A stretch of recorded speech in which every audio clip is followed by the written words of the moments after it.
All right, today we're diving deep into a cryptocurrency that's built around one single powerful idea: true financial privacy.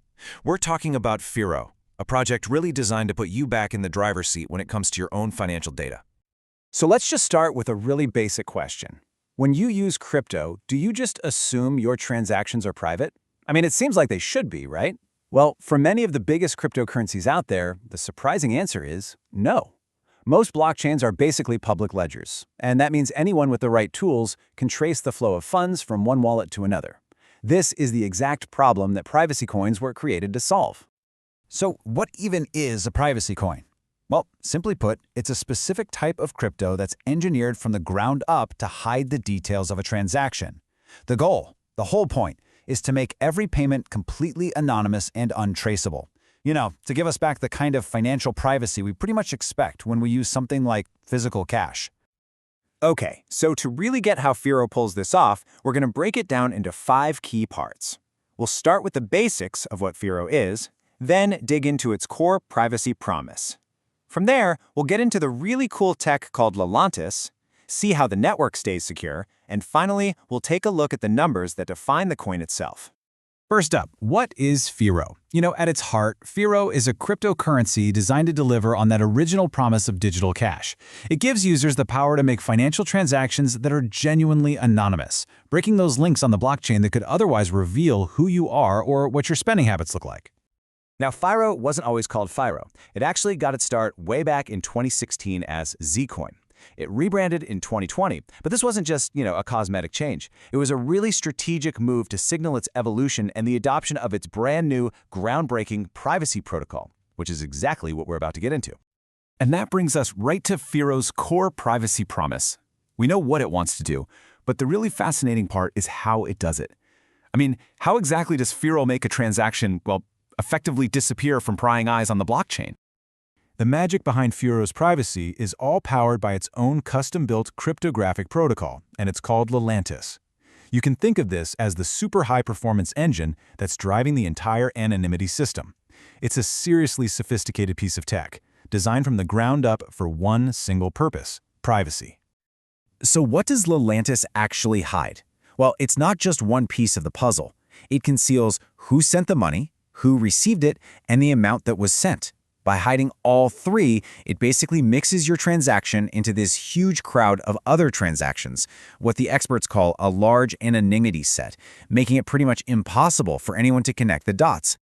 So how does this all work under the hood? Well, while the cryptography itself is incredibly complex, the core idea is actually surprisingly simple. It's a 2-step process that Firo calls burn and redeem. Let's walk through this. First, you burn your Firo coins. Now, think of this like taking your money and tossing it into a giant shared vault with thousands of other people's money. Your original coins and their entire history are now gone. Then in step 2, you redeem them. You get back the exact same amount of Firo, but these are brand new coins with absolutely no history attached. It's like getting fresh, untraceable bills straight from the mint. The link between your old coins and your new ones is just completely broken. But wait, how can the network possibly verify these transactions are legit without revealing any of the private details? Well, this is where a cryptographic marvel called zero-knowledge proofs comes into play. It's a way for you to prove something is true, like, hey, I have the funds to redeem, without actually revealing the information itself. It lets you prove your redemption is valid without ever showing which specific coins you burned in the first place. It is the secret sauce, the trust mechanism that makes the whole system work. And this also highlights another huge advantage of Lelantus. Unlike some older privacy protocols, it does not need what's called a trusted setup.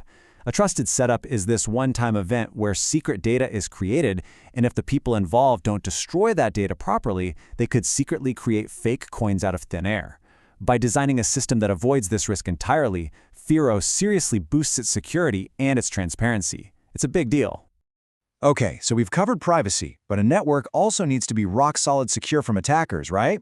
So let's look at how Firo builds its defenses. Instead of just relying on one method, it uses a really powerful hybrid system. This hybrid model is kind of a belt and suspenders approach to security. It combines 2 completely different consensus mechanisms, and each one has its own strengths. The whole idea is to create a network that is both decentralized and also highly resistant to attack. So let's break this down. First, you've got proof of work, which is similar to what Bitcoin uses. It's designed to be mined with everyday GPUs, which helps keep the coin distribution fair. Then you've got this whole second layer, a network of masternodes. These nodes lock up a certain amount of Firo to provide an extra security feature called chain locks. This powerfully protects the network from a dreaded 51% attack, and as a bonus, it helps confirm your payments much faster. All right, we've covered the tech and we've covered the security. For our final section, let's zoom in and look at the numbers that really define Firo's economic blueprint. When it comes to Firo's supply, there's really only one number you need to know, and it's a super important one: 21.4 million.